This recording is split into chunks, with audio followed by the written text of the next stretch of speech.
O Livro dos Médiuns. Parte 2 das Manifestações Espíritas. Capítulo 14 dos Médiuns. Temas abordados: médiuns de efeitos físicos, pessoas elétricas, médiuns sensitivos ou impressionáveis, médiuns audientes, médiuns falantes, médiuns videntes, médiuns sonambúlicos, médiuns curadores, médiuns pneumatógrafos.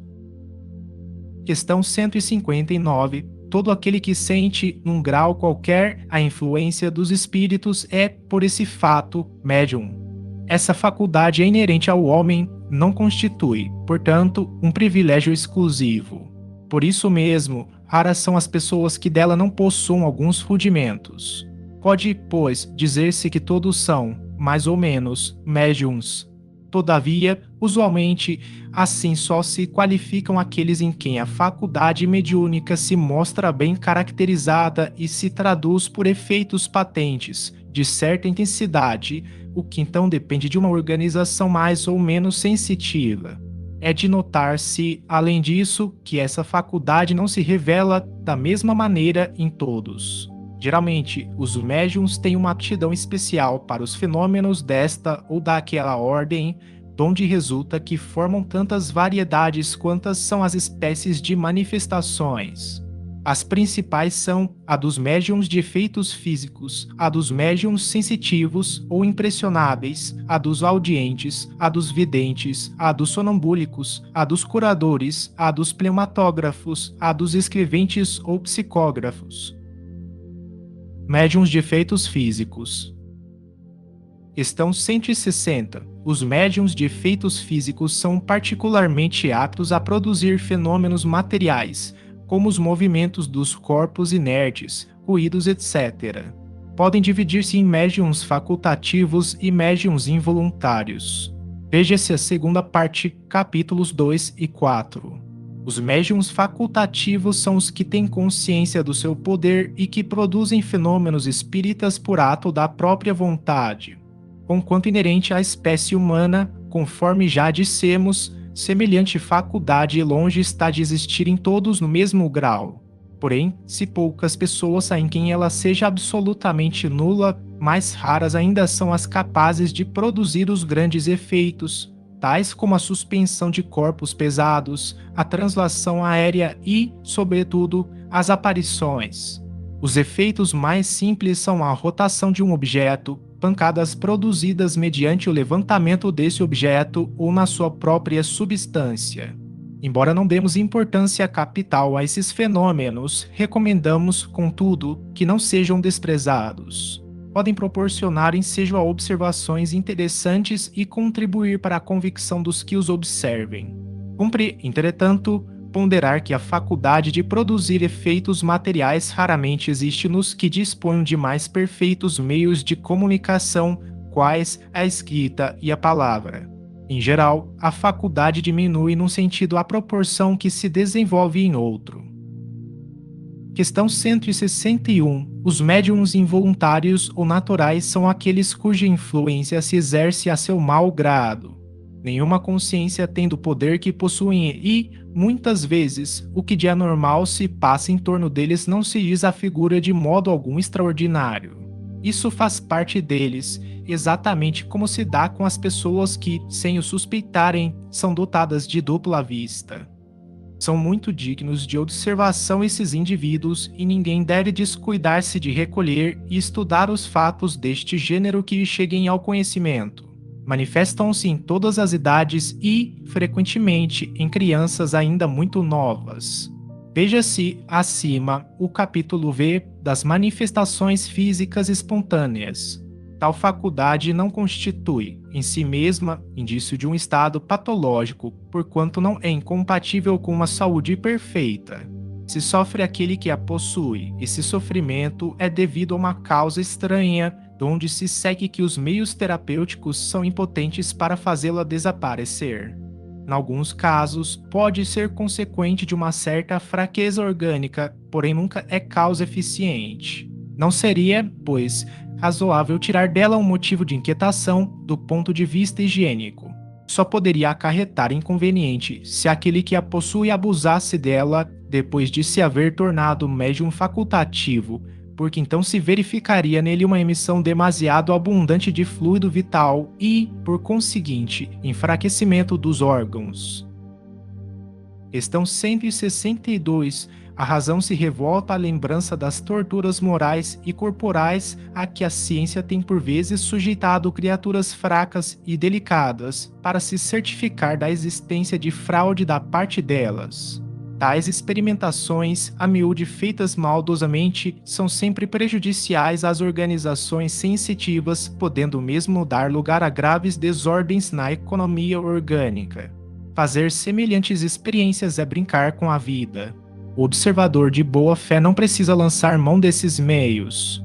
Aquele que está familiarizado com os fenômenos desta espécie sabe, aliás, que eles são mais de ordem moral do que de ordem física e que será inútil procurar-lhes uma solução nas nossas ciências exatas. Por isso mesmo que tais fenômenos são mais de ordem moral, deve-se evitar com escrupuloso cuidado tudo que possa sobrecitar a imaginação. Sabe-se que o medo pode ocasionar acidentes e muito menos imprudências se cometeriam se conhecessem todos os casos de loucura e de epilepsia, cuja origem se encontra nos contos de lobisomens e papões. Que não será, se generalizar a persuasão de que o agente dos aludidos fenômenos é o diabo? Os que propagam semelhantes ideias não sabem a responsabilidade que assumem. Podem matar. Ora, o perigo não existe apenas para o paciente, mas também para os que o cercam, os quais podem ficar aterrorizados ao pensarem que a casa onde moram se tornou um covil de demônios. Esta crença funesta é que foi causa de tantos atos de atrocidade nos tempos de ignorância. Entretanto, se houvesse um pouco mais de discernimento, teria ocorrido aos que os praticaram que, por queimarem o corpo que supunham possesso pelo diabo, não queimavam o diabo.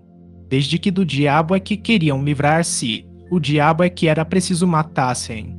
Esclarecendo-nos sobre a verdadeira causa de todos esses fenômenos, a doutrina espírita lhe dá o golpe de misericórdia. Longe, pois, de concorrer para que tal ideia se forme, todos devem, este é um dever de moralidade e de humanidade, combatê-la onde exista. O que há a fazer-se, quando uma faculdade dessa natureza se desenvolve espontaneamente no indivíduo, é deixar que o fenômeno siga o seu curso natural. A natureza é mais prudente do que os homens. Acresce que a providência tem seus desígnios e aos maiores destes pode servir de instrumento à mais pequenina das criaturas. Porém, forçoso é convir, o fenômeno assume por vezes proporções fatigantes e importunas para toda a gente. Eis, então, o que em todos os casos importa fazer-se. No capítulo 5, das manifestações físicas espontâneas, já demos alguns conselhos a este respeito, dizendo ser preciso entrar em comunicação com o espírito para dele saber-se o que quer. O meio seguinte também se funda na observação. Os seres invisíveis, que revelam sua presença por efeitos sensíveis, são, em geral, espíritos de ordem inferior e que podem ser dominados pelo ascendente moral. A aquisição deste ascendente é o que se deve procurar. Para alcançá-lo, preciso é que o indivíduo passe do estado de médium natural ao de médium voluntário. Produz-se, então, efeito análogo ao que se observa no sonambulismo. Como se sabe, o sonambulismo natural cessa, geralmente, quando substituído pelo sonambulismo magnético. Não se suprime a faculdade que tem a alma de emancipar-se, dá-se outra diretriz. O mesmo acontece com a faculdade mediúnica. Para isso, em vez de por óbices ao fenômeno, coisa que raramente se consegue e que nem sempre deixa de ser perigosa, o que se tem de fazer é concitar o médium a produzi-los à sua vontade, impondo-se ao espírito. Por esse meio, chega o médium a sobrepujá-lo e, de um dominador às vezes tirânico, faz um ser submisso e, não raro, dócil. Fato digno de nota e que a experiência confirma é que, em tal caso, uma criança tem tanta e, por vezes, mais autoridade que um adulto, mais uma prova a favor deste ponto capital da doutrina, que o espírito só é criança pelo corpo que tem por si mesmo um desenvolvimento necessariamente anterior à sua encarnação atual, desenvolvimento que pode dar ascendente sobre espíritos que são inferiores. Nota de Allan Kardec: um dos fatos mais extraordinários desta natureza, pela variedade e singularidade dos fenômenos, é agudo, sem contestação, o que ocorreu em 1852, no Palatinado Baviera Renana, em Bergzabern, perto de Wissembourg. É tanto mais notável quanto denota, reunidos no mesmo indivíduo, quase todos os gêneros de manifestações espontâneas, estrondos de abalar a casa, derribamento dos móveis, arremesso de objetos ao longe por mãos invisíveis, visões e aparições, sonambulismo, êxtase, catalepsia, atração elétrica, gritos e sons aéreos, instrumentos tocando sem contato, comunicações inteligentes, etc. E, o que não é de somenos importância, a comprovação destes fatos durante quase 2 anos, por inúmeras testemunhas oculares, dignas de crédito pelo saber e pelas posições sociais que ocupavam.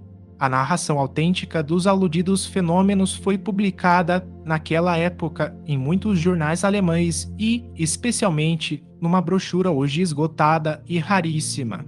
Na Revista Espírita de 1858 se encontra a tradução completa dessa brochura, com os comentários e explicações indispensáveis. Essa, que saibamos, é a única publicação feita em francês do folheto a que nos referimos. Além do empolgante interesse que tais fenômenos despertam, eles são eminentemente instrutivos, do ponto de vista do estudo prático do espiritismo. A moralização de um espírito, pelos conselhos de uma terceira pessoa influente e experiente, não estando o médium em estado de o fazer, constitui frequentemente meio muito eficaz. Mais tarde voltaremos a tratar dele. Questão 163. Nesta categoria parece, à primeira vista, se deviam incluir as pessoas dotadas de certa dose de eletricidade natural, verdadeiros torpedos humanos, a produzirem, por simples contato, todos os efeitos de atração e repulsão. Errado, porém, fora considerá-las médiuns, porquanto a vera mediunidade supõe a intervenção direta de um espírito. Ora, no caso de que falamos, concludentes experiências são provado que a eletricidade é o agente único desses fenômenos. Esta estranha faculdade, que quase se poderia considerar uma enfermidade, pode às vezes estar aliada à mediunidade, como é fácil de verificar-se na história do espírito batedor de Bergzabern. Porém, as mais das vezes, de todo independe de qualquer faculdade mediúnica. Conforme já dissemos, a única prova da intervenção dos espíritos é o caráter inteligente das manifestações. Desde que este caráter não exista, fundamento para serem atribuídas a causas puramente físicas. A questão é saber se as pessoas elétricas estarão ou não mais aptas do que quaisquer outras a tornar-se médiums de efeitos físicos. Cremos que sim, mas só a experiência poderia demonstrá-lo. Médiums sensitivos ou impressionáveis. Questão 164. Chamam-se assim as pessoas suscetíveis de sentir a presença dos espíritos por uma impressão vaga, por uma espécie de leve roçadura sobre todos os seus membros, sensação que elas não podem explicar. Esta variedade não apresenta caráter bem definido. Todos os médiums são necessariamente impressionáveis, sendo assim a impressionabilidade mais uma qualidade geral do que especial. É a faculdade rudimentar indispensável ao desenvolvimento de todas as outras. Difere da impressionabilidade puramente física e nervosa, com a qual preciso não seja confundida, porquanto pessoas aqui não têm nervos delicados e que sentem mais ou menos o efeito da presença dos espíritos, do mesmo modo que outras, muito irritáveis, absolutamente não os pressentem. Esta faculdade se desenvolve pelo hábito e pode adquirir tal sutileza que aquele que a possui reconhece, pela impressão que experimenta, não só a natureza, boa ou má, do espírito que lhe está ao lado, mas até a sua individualidade, como o cego reconhece, por um certo não sei que, a aproximação de tal ou tal pessoa. Torna-se, com relação aos espíritos, verdadeiro sensitivo. Um bom espírito produz sempre uma impressão suave e agradável, a de um mau espírito, ao contrário, é penosa, angustiosa, desagradável. Há como que um cheiro de impureza. Nota do editor: no original, Francis está no grifo. Torpilli suminis. Torpilli é um peixe semelhante à raia ou arraia que tem órgãos capazes de emitir descargas elétricas. É o peixe torpedo, à semelhança das denominações que damos de enguia elétrica ou peixe elétrico ao peixe por aqui amazônico. Médiuns audientes.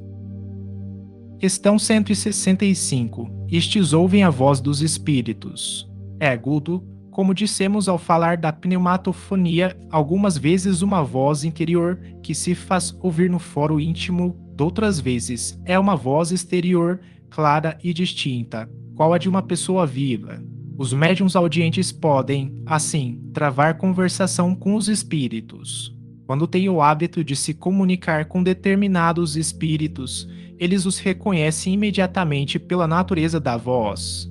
Quem não seja dotado desta faculdade pode, igualmente, se comunicar com o espírito se tiver, a auxiliá-lo, um médium audiente que desempenha a função de intérprete. Esta faculdade é muito agradável quando o médium só ouve espíritos bons ou unicamente aqueles por quem chama. Entretanto, já não é quando um espírito mau se lhe agarra, fazendo-lhe ouvir a cada instante as coisas mais desagradáveis e, não raro, as mais inconvenientes.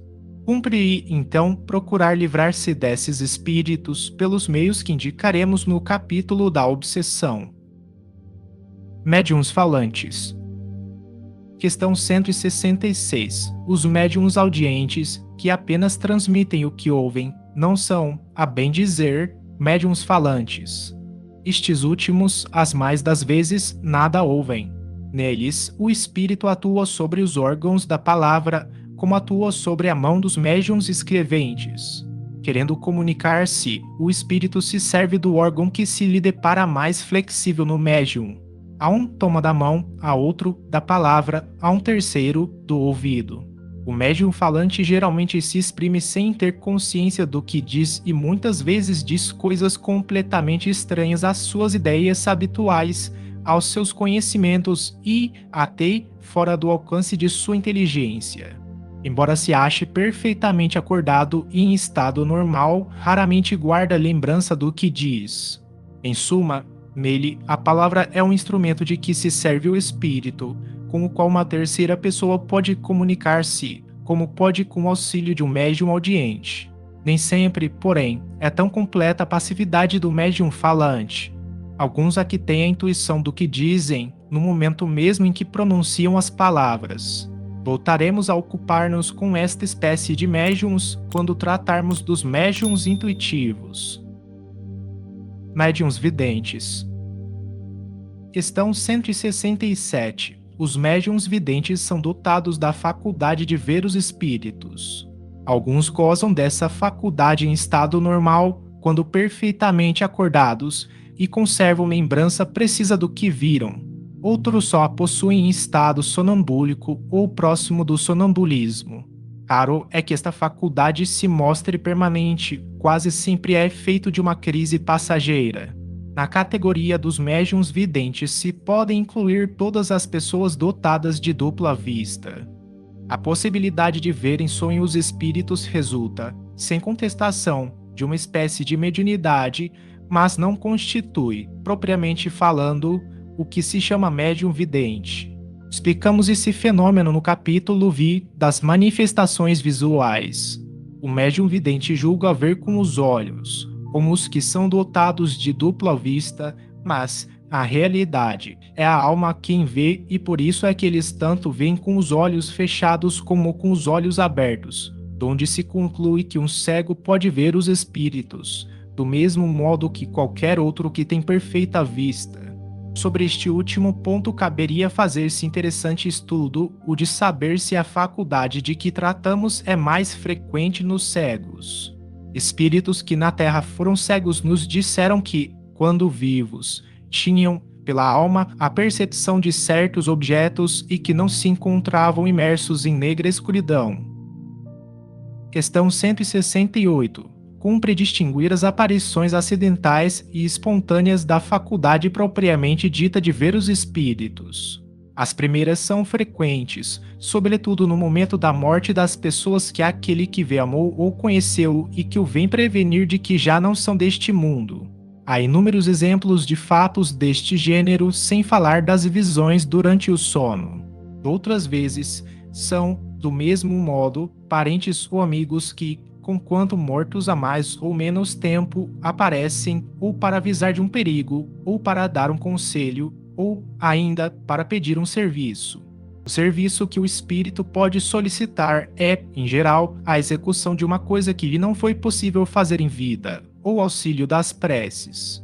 Estas aparições constituem fatos isolados, que apresentam sempre um caráter individual e pessoal, e não efeito de uma faculdade propriamente dita. A faculdade consiste na possibilidade, senão permanente, pelo menos muito frequente, de ver qualquer espírito que se apresente, ainda que seja absolutamente estranho ao vidente. A posse desta faculdade é o que constitui, propriamente falando, o médium vidente. Entre esses médiums, alguns há que só veem os espíritos evocados e cuja descrição podem fazer com exatidão minuciosa. Descrevem-lhes, com as menores particularidades, os gestos, a expressão da fisionomia, os traços do semblante, as vestes e até os sentimentos de que parecem animados. Outros há em quem a faculdade da vidência é ainda mais ampla, vem toda a população espírita ambiente a se mover em todos os sentidos, cuidando, poder-se-ia dizer, de seus afazeres. Questão 169. Assistimos uma noite à representação da Ópera Oberon, em companhia de um médium vidente muito bom. Havia na sala grande número de lugares vazios, muitos dos quais, no entanto, estavam ocupados por espíritos que pareciam interessar-se pelo espetáculo. Alguns se colocavam junto de certos espectadores, como que a lhes escutar a conversação. Cena diversa se desenrolava no palco, por detrás dos atores. Muitos espíritos, de humor jovial, se divertiam em arremedá-los, imitando-lhes os gestos de modo grotesco. Outros, mais sérios, pareciam inspirar os cantores e fazer esforços por lhes dar energia. Um deles se conservava sempre junto de uma das principais cantoras. Julgando-o animado de intenções um tanto levianas e tendo-o evocado após a terminação do ato, ele acudiu ao nosso chamado e nos reprochou, com severidade, o temerário juízo: não sou o que julgas, disse, sou seu guia e seu espírito protetor, sou encarregado de dirigi-la. Depois de alguns minutos de uma palestra muito séria, deixou-nos, dizendo: adeus, ela está em seu camarim, é preciso que vá vigiá-la. Em seguida, evocamos o espírito Weber, autor da ópera, e lhe perguntamos o que pensava da execução da sua obra. Não de todo má, porém, frouxa, os atores cantam estudo. Não há inspiração. Cetera acrescentou: vou tentar dar-lhes um pouco do fogo sagrado. Foi visto daí a nada, no palco parando acima dos atores. Partindo dele, um como eflúvio se derramava sobre os intérpretes. Houve, então, nestes visível recrudescência de energia. Questão 170. Outro fato que prova a influência que os espíritos exercem sobre os homens. A revelia destes. Assistíamos, como nessa noite, a uma representação teatral com outro médium vidente. Travando conversação com o espírito espectador, disse-nos ele: vês aquelas duas damas sós, naquele camarote da primeira ordem? Pois bem, estou esforçando-me por fazer que deixem a sala. Dizendo isso, o médium o viu ir colocar-se no camarote em questão e falar às duas. De súbito, estas, que se mostravam muito atentas ao espetáculo, se entreolharam, parecendo consultar-se mutuamente. Depois, vão-se e não mais voltam. O espírito nos fez então um gesto cômico, querendo significar que cumprira o que dissera. Não tornamos a ver para pedir-lhe explicações mais amplas. É assim que muitas vezes fomos testemunhas do papel que os espíritos desempenham entre os vivos. Observamo-los em diversos lugares de reunião, em bailes, concertos, sermões, funerais, casamentos, etc., e por toda parte os encontramos atiçando paixões más, soprando discórdias, provocando rixas e rejubilando-se com suas proezas. Outros, ao contrário, combatiam essas influências perniciosas, porém raramente eram atendidos. Questão 171. A faculdade de ver os espíritos pode, sem dúvida, desenvolver-se, mas é uma das de que convém esperar o desenvolvimento natural, sem o provocar, não se querendo ser joguete da própria imaginação. Quando o germe de uma faculdade existe, ela se manifesta de si mesma. Em princípio, devemos contentar-nos com as que Deus nos outorgou, sem procurarmos o impossível, por isso que, pretendendo ter muito, corremos o risco de perder o que possuímos. Quando dissemos serem frequentes os casos de aparições espontâneas, item 107, não quisemos dizer que são muito comuns. Quanto aos médiuns videntes propriamente ditos, ainda são mais raros e há muito que desconfiar dos que se inculcam possuidores dessa faculdade. É prudente não se lhes dar crédito senão diante de provas positivas. Não aludimos sequer aos que se dão à ilusão ridícula de ver os espíritos glóbulos, que descrevemos no item 108. Falamos apenas dos que dizem ver os espíritos de modo racional. É fora de dúvida que algumas pessoas podem enganar-se de boa fé, porém outras podem também simular esta faculdade por amor próprio ou por interesse. Neste caso, é preciso, muito especialmente, levar em conta o caráter, a moralidade e a sinceridade habituais. Todavia, nas particularidades, sobretudo, é que se encontram meios de mais segura verificação, porquanto algumas aqui não podem deixar suspeita, como, por exemplo, a exatidão no retratar espíritos que o médium jamais conheceu quando encarnados. Pertence a esta categoria o fato seguinte: uma senhora viúva, cujo marido se comunica frequentemente com ela, estava certa vez em companhia de um médium vidente que não a conhecia como não me conhecia a família. Disse o médium em dado momento: vejo um espírito perto da senhora. Ah, disse esta por sua vez: é com certeza meu marido, que quase nunca me deixa. Não, respondeu o médium, é uma mulher de certa idade, está penteada de modo singular. Traz um bandol branco sobre a fronte. Por essa particularidade e outros detalhes descritos, a senhora reconheceu, sem haver possibilidade de engano, sua avó, em quem naquele instante absolutamente não pensava. Se o médium houvesse querido simular a faculdade, fácil lhe fora acompanhar o pensamento da dama. Entretanto, em vez do marido, com quem ela se achava preocupada, ele vê uma mulher com uma particularidade no penteado, da qual coisa alguma lhe podia dar ideia. Este fato prova também que a vidência no médium não era reflexo de qualquer pensamento estranho. Veja-se o item 102. Médiuns sonambúlicos. Questão 172.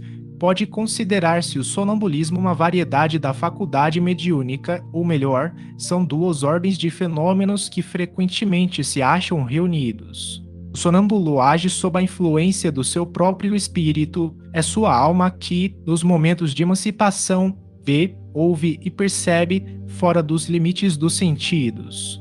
O que ele externa tira de si mesmo, suas ideias são, em geral, mais justas do que no estado normal, seus conhecimentos mais dilatados, porque tem livre a alma. Numa palavra, ele vive antecipadamente a vida dos espíritos. O médium, ao contrário, é instrumento de uma inteligência estranha, é passivo e o que diz não vem de si. Em resumo, o sonâmbulo exprime o seu próprio pensamento, enquanto o médium exprime o de outrem. Mas o espírito que se comunica com o médium comum também o pode fazer com o sonâmbulo, dá-se mesmo que, muitas vezes, o estado de emancipação da alma facilita essa comunicação. Muitos sonâmbulos veem perfeitamente os espíritos e os descrevem com tanta precisão como os médiuns videntes. Podem confabular com eles e transmitir-nos seus pensamentos, que dizem, fora do âmbito de seus conhecimentos pessoais, lhes é com frequência sugerido por outros espíritos. Aqui está um exemplo notável, em que a dupla ação do espírito do sonâmbulo e de outro espírito se revela e de modo inequívoco.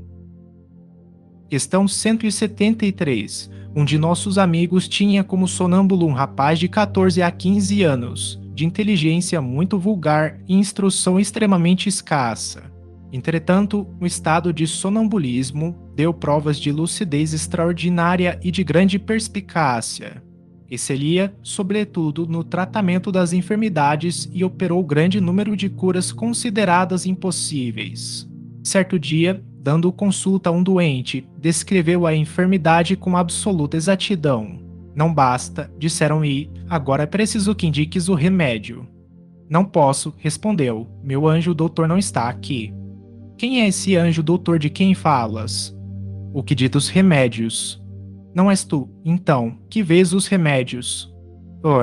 Não, estou a dizer que é o meu anjo doutor quem os dita. Assim, nesse sonâmbulo, a ação de ver o mal era do seu próprio espírito que, para isso, não precisava de assistência alguma à indicação, porém, dos remédios lhe era dada por outro. Não estando presente esse outro, ele nada podia dizer. Quando só era apenas sonâmbulo, assistido por aquele a quem chamava seu anjo doutor, era sonâmbulo médium. Questão 174. A lucidez sonambúlica é uma faculdade que se radica no organismo e que independe, em absoluto, da elevação, do adiantamento e mesmo do estado moral do indivíduo. Pode, pois, um sonâmbulo ser muito lúcido e ao mesmo tempo incapaz de resolver certas questões, desde que seu espírito seja pouco adiantado.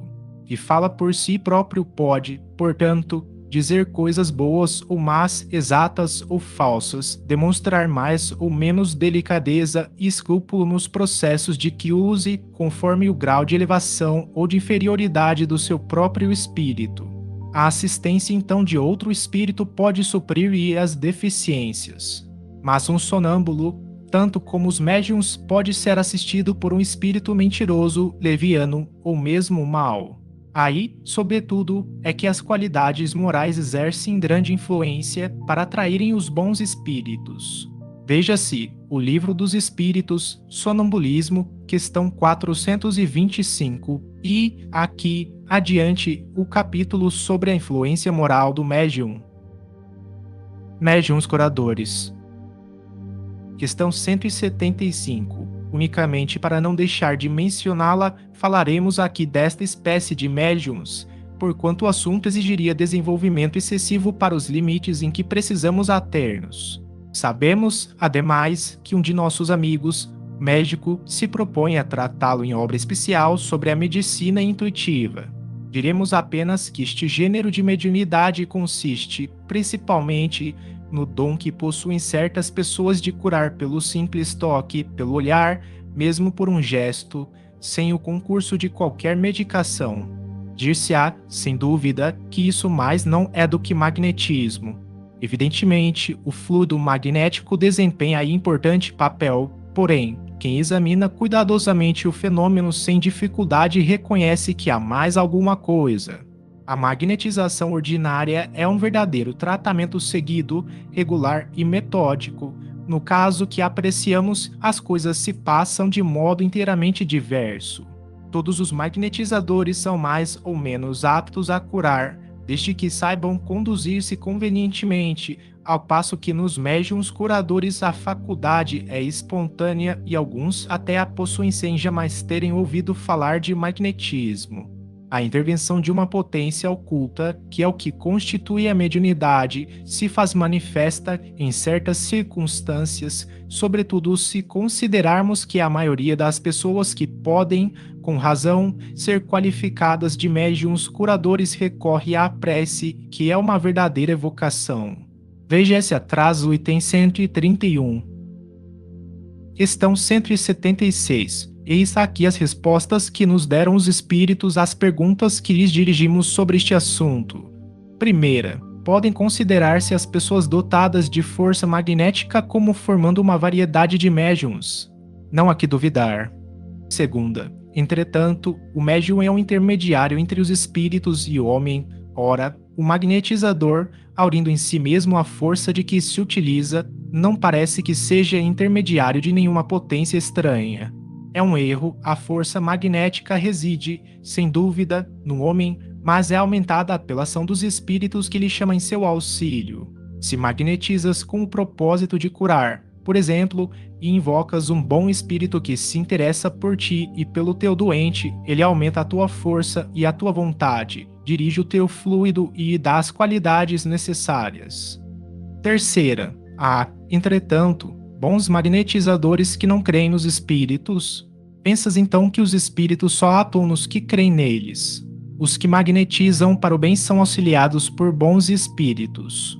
Todo homem que nutre o desejo do bem os chama, sem dar por isso, do mesmo modo que, pelo desejo do mal e pelas más intenções, chama os maus.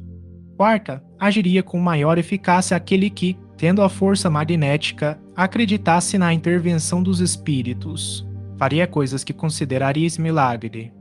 Quinta, há pessoas que verdadeiramente possuem o dom de curar pelo simples contato, sem o emprego dos passes magnéticos. Certamente, não tens disso múltiplos exemplos. Sexta, nesse caso, há também ação magnética ou apenas influência dos espíritos.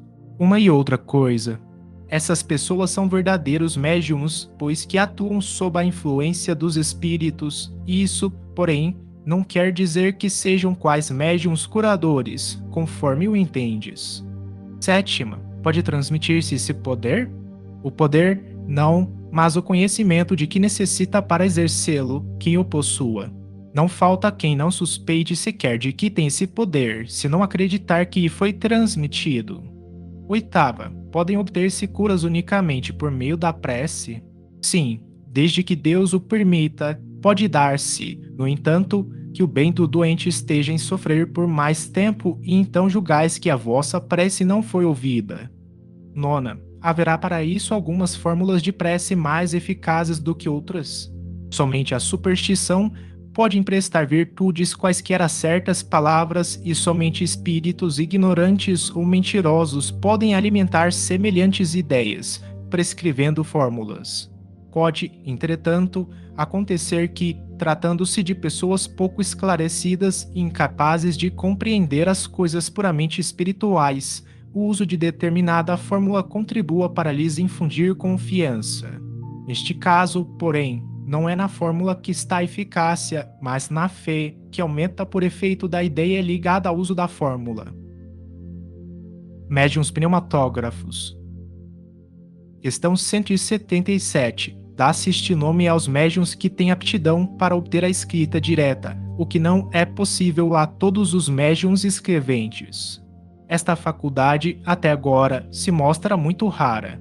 Desenvolve-se, provavelmente, pelo exercício, mas, como dissemos, sua utilidade prática se limita a uma comprovação patente da intervenção de uma força oculta nas manifestações. Só a experiência é capaz de dar a ver a qualquer pessoa se a possui. Pode-se, portanto, experimentar, como também se pode inquirir a respeito um espírito protetor pelos outros meios de comunicação. Conforme seja maior ou menor o poder do médium, obtém-se simples traços, sinais, letras, palavras, frases e mesmo páginas inteiras. Basta de ordinário colocar uma folha de papel dobrada num lugar qualquer ou indicado pelo espírito durante 10 minutos ou um quarto de hora, às vezes mais. A prece e o recolhimento são condições essenciais. É por isso que se pode considerar impossível a obtenção de coisa alguma numa reunião de pessoas pouco sérias ou não animadas de sentimentos de simpatia e benevolência.